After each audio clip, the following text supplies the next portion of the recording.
महाकारुणी तथागत भगवान गौतम बुद्ध, विश्वरत्न बौद्धिसत्व संविधानकार डॉक्टर बाबासाहेब आंबेडकर, महाराष्ट्राचे आराध्य दैवत छत्रपती शिवाजी महाराज,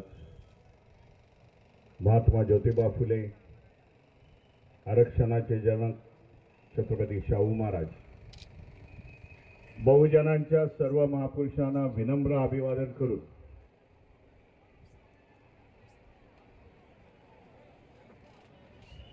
आज वनानी ह्या गावी जे माता रमाईंचं गाव त्यांचा 127वा जयंती महोत्सव त्यांना अभिवादन करण्यासाठी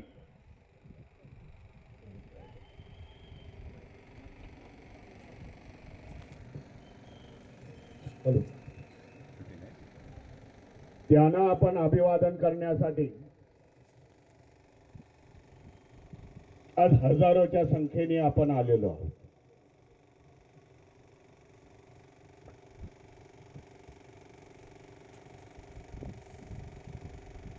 जी या मगरे गुरुजीने आज गोष्ट सांगितली, इतिहास सांगितला, त्याचा विटनेस मी पण आहे। 2015ला याचं उद्घाटन झालं 7 फेब्रुवारी रोजी, आणि त्यावेळेला पोलीस डिपार्टमेंटनी विचारणा करण्यात आली होती की माता रमाईंच्या कार्यक्रमासाठी किती लोकांचं तुम्ही एक्सपेक्टेशन करताय, किती लोकांची अपेक्षा करताय। तेव्हा मी सहज 10,000चा आकडा त्यांना सांगितला होता, परंतु त्यावेळेला 1 लाखाच्या वरती आज सावंत गुरुजी मला सकाळी सांगत होते 1 लाखाच्या वरती तमाम महाराष्ट्रामधून देशाच्या विविध राज्यामधून लोक आली होती।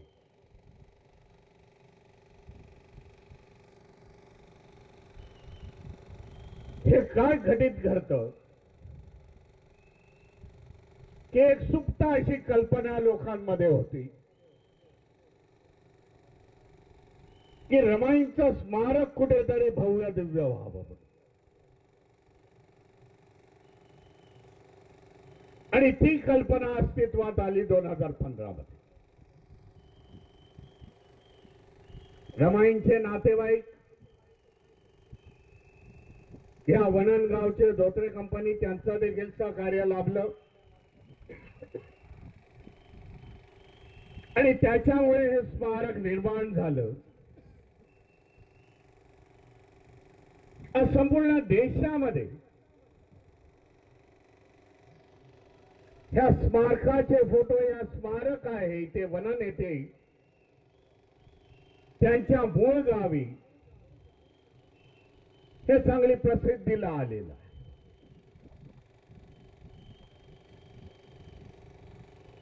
कारण आज बघितलं तर महाराष्ट्रामध्ये आणि देशामध्ये अनेक रमाईंची स्मारकं झालेली आहेत की ज्याचा मी विटनेस आहे। तर बऱ्याच वेळेला त्या स्मारकांचं उद्घाटन जाऊन मी करतो, आणि अशा वेळी त्या स्मारकाचं उद्घाटन करत असताना जर त्यांच्या मूळ गावी जर स्मारक झालं नसतं तर माझी कुचंबना झाली असती, मला कठीण परिस्थितीला तोंड द्यावं लागलं। हे स्मारक उभं करत असताना जनतेच्या पैशामधून हे उभं करण्यात आलेलं आहे। सावंत गुरुजी आहेत, कुठल्याही सरकारचा पैसा घेतला नाही, कुठल्या आमदार खासदाराचा पैसा घेतला नाही। ज्या मातेने कष्टातून आपलं आयुष्य उभारलं, त्या मातेला स्मारक उभं करत असताना जनतेच्या पैशातून उभं करण्यात आले. मध्यंतरी त्याचं सौंदर्यीकरण केलं.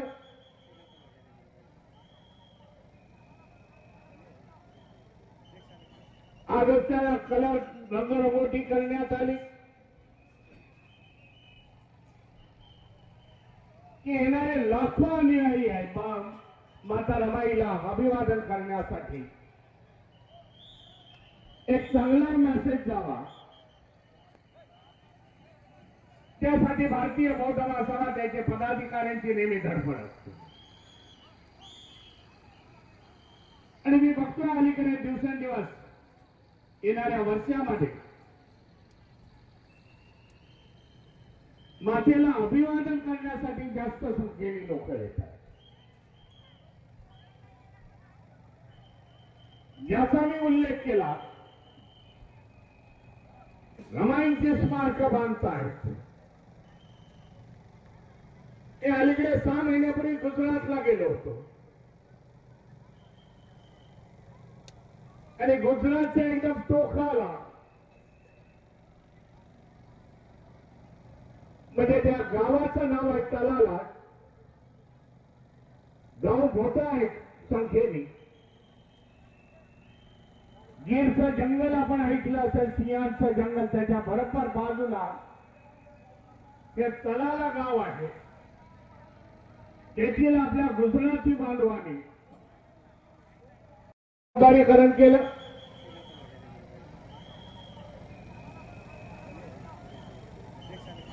आजच त्याला कलर रंगरंगोटी करण्यात आली की येणारे लाखो अनुयायी आहेत माता रमाईला अभिवादन करण्यासाठी एक चांगला मेसेज जावा, त्यासाठी भारतीय बौद्ध महासभा त्याचे पदाधिकाऱ्यांची नेहमी धडपड असते. आणि मी बघतो अलीकडे दिवसेंदिवस येणाऱ्या वर्षामध्ये मातेला अभिवादन करण्यासाठी जास्त संख्येने लोक येतात. याचा मी उल्लेख केला. रमाईंचे स्मारक बांधतायत. हे अलीकडे 6 महिन्यापूर्वी गुजरातला गेलो होतो आणि गुजरातच्या एकदम टोकाला म्हणजे त्या गावाचं नाव आहे तलाला. गाव मोठं आहे संख्येने. गिरचं जंगल आपण ऐकलं असेल, सिंहाचं जंगल, त्याच्या बरोबर बाजूला हे तलाला गाव आहे. तेथील आपल्या गुजराती बांधवांनी एक रमाईंच्या नावाने एक मजल्याची इमारत त्यांनी बांधलेली आहे. आणि त्यांना मी सांगितलं येणाऱ्या काळामध्ये त्या रमाईंची तसबीर मी पाठवून देतो. भली मोठी तसबीर की त्या तसबिरीचं वजन 25 किलोचा. आणि ह्या स्मारकामध्ये जो फोटो लावलेला आहे बाबासाहेबांनी रमाईंचा, त्याच्यापेक्षा दुप्पट आकाराने ती तसबीर तिथे तलाला दिलेली आहे. राजस्थानची राजधानी जयपूर आहे आणि या जयपूर शहरामध्ये 3.5 एकर मध्ये आंबेडकर भवन आहे.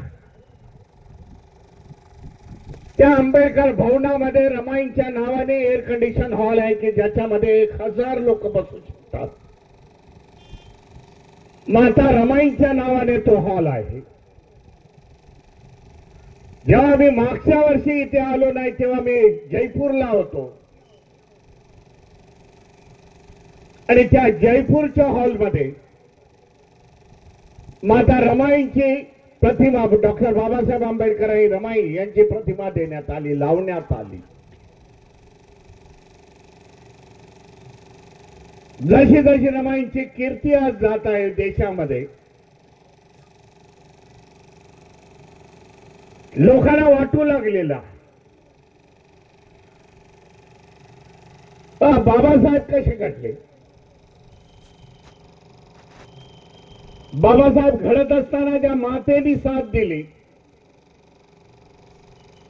त्यांचा देखील गौरव होणं गरजेचं आहे असा आज समज आलेली आहे. त्यामुळे त्यांची स्मारक आज देशाच्या कानाकोपऱ्यामध्ये उभी राहतात.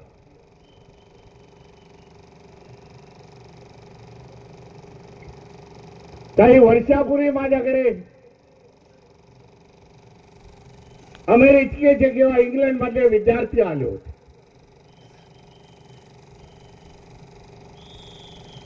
की जे बाबासाहेबांवरती पीएचडी करत होते आणि पीएचडी करत असताना सोर्स ऑफ मटेरियल,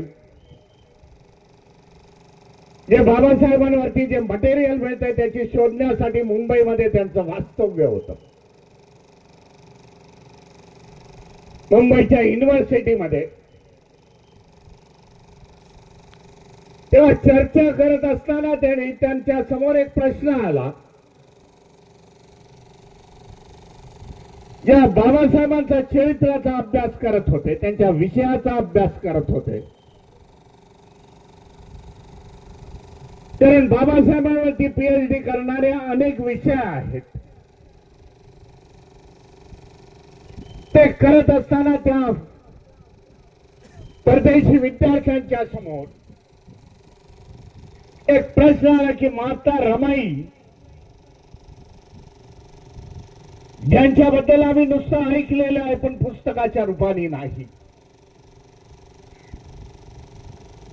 त्यांच्यावरती काही लिटरेचर अवेलेबल होईल का.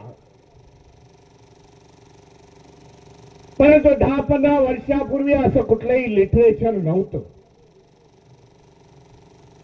माता रमाईंवरती पुस्तकं होती, ती फार तोडकी होती, छोटी होती. पण काही लेखकांना मी सांगितलं ही तुमची पुस्तकं आहे, त्याचं इंग्रजी ट्रान्सलेशन करा. जर बाबासाहेब समजायचे असतील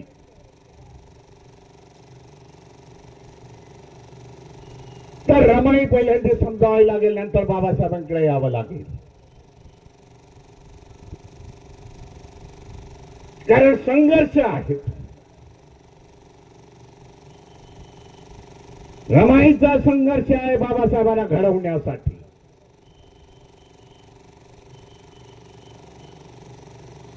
हे समजणं फार गत्यंतर आहे असं मी समजतो. म्हणून आज मुंबईमध्ये महाराष्ट्रामध्ये म्हणा अनेक पुस्तकं चरित्र रूपाने रमाईंवरती आज उपलब्ध झालेली आहे आणि लोकांना त्याच्यामध्ये बोध मिळतो.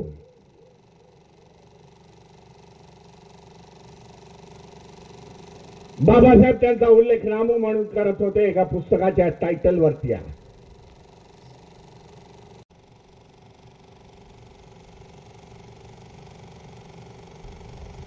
तेव्हा लक्षात आलं की रमाईंची जी दफनभूमी आहे,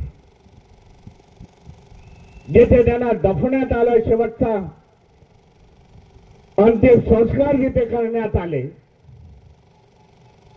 ती जागा आजवर सुरक्षित होती. अनेक त्यावेळच्या रिपब्लिकन पक्षाच्या लीडरना, भैयासाहेब आंबेडकरांना ती माहिती होती की ह्या ठिकाणी माता रमाईंचं दफन झालेलं आहे. नंतरच्या आता 2-3 वर्षामध्ये ती जागा सुरक्षित करण्यात आली. सरकारी दप्तरी लढा दिला. कागदोपत्री मुंबई म्युनिसिपल कॉर्पोरेशनला दाखवण्यात आली. 3 वर्ष लढा चालला, कागदोपत्री लढा चालला आणि सँक्शन करून घेण्यात आली. आज त्या जागेवरती माता रमाईंच्या नावाने 50 बाय 100 अशा बाजूचा एक चबुतरा उभा करण्यात आलेला आहे. माता रमाईंचे एक तस्वीर तिथे एक पुतळा लावण्यात आलेला आहे. येणाऱ्या काळामध्ये तिथे छत्री उभी करून रमाईंच्या पुतळ्याच्या वरच्या बाजूला आणि जागा सुरक्षित आहे. आज देखील त्या वरळी स्मशानभूमीमध्ये माता रमाईंना अभिवादन करण्यासाठी हजारोच्या संख्येने लोक येत आहेत.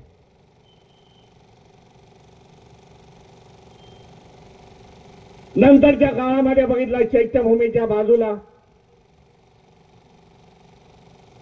तो समुद्रामध्ये डेक बांधलेला आहे की जो डेक समुद्रामध्ये जातो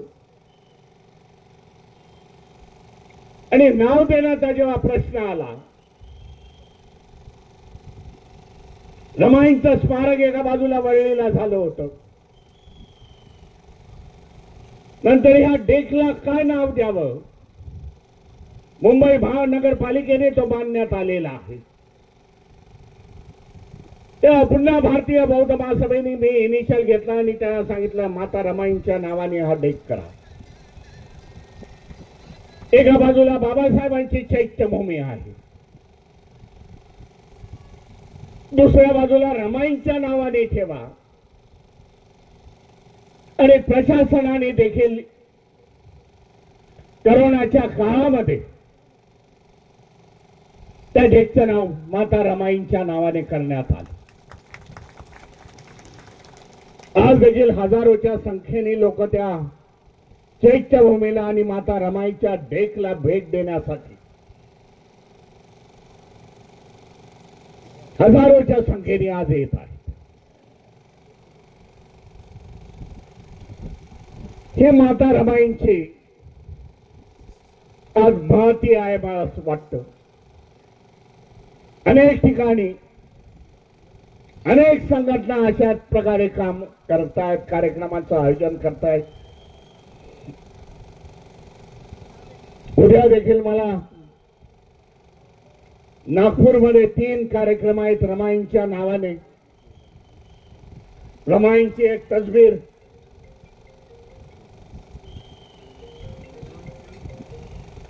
रमाईंची एक प्रतिमा नागपूरच्या लष्करी बाग येथे त्याचं उद्घाटन करणार आहे. रमाईंच्या नावाने गेले 7 दिवस त्या नागपूर शहरामध्ये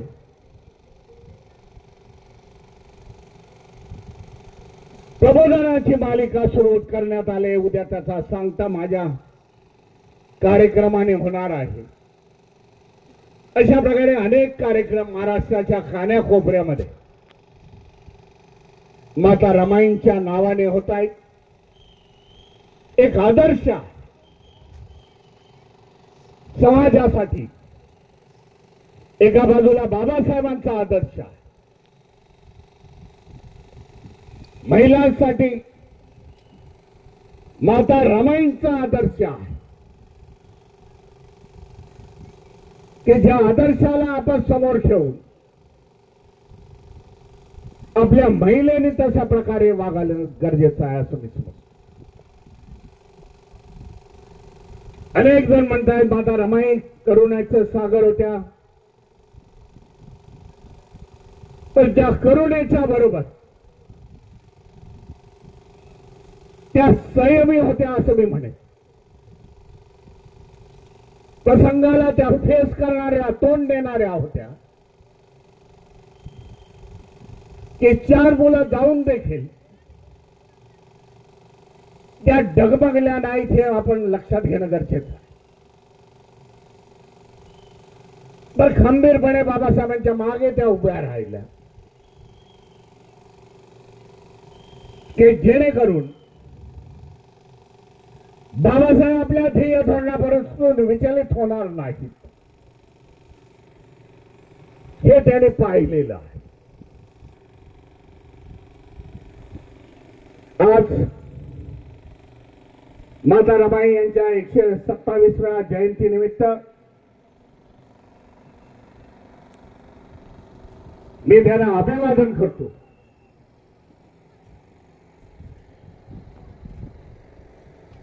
की त्यांच्या त्यागामुळे,